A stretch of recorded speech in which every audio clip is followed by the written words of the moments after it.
Aujourd'hui, vidéo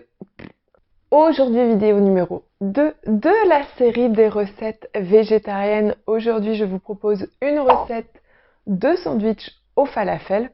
Et c'est parti!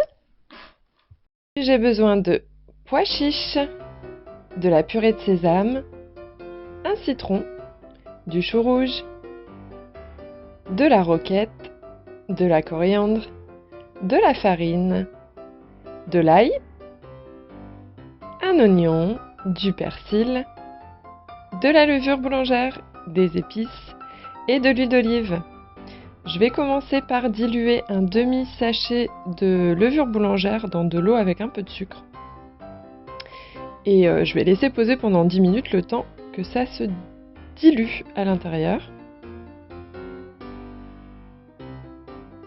Pendant ce temps, je vais peser 200 g de farine, je vais rajouter un peu de sel et au bout des 10 minutes, je vais pouvoir verser ma levure et je vais pétrir à la main. Je vais commencer par mélanger et ensuite, je vais pétrir.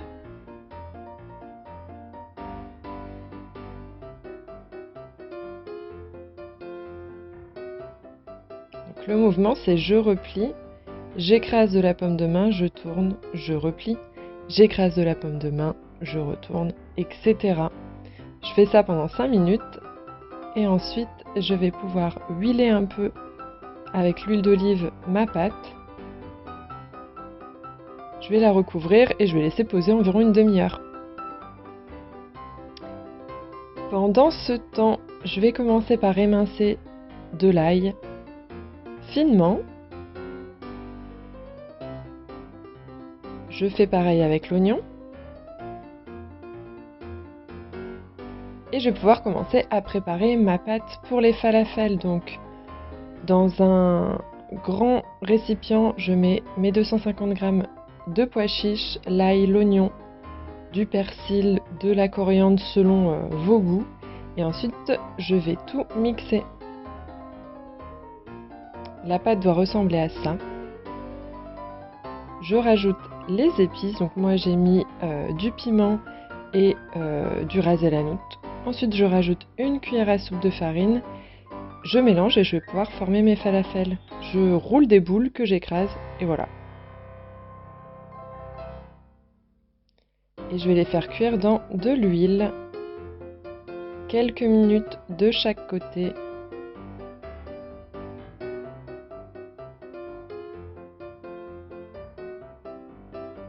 Ensuite, il est temps de préparer ma sauce. Donc du fromage blanc, 2 cuillères à soupe de purée de sésame, un demi-jus de citron,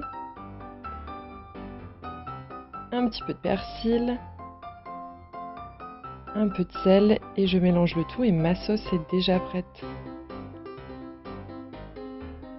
Je vais pouvoir passer à la confection de mes pains à sandwich.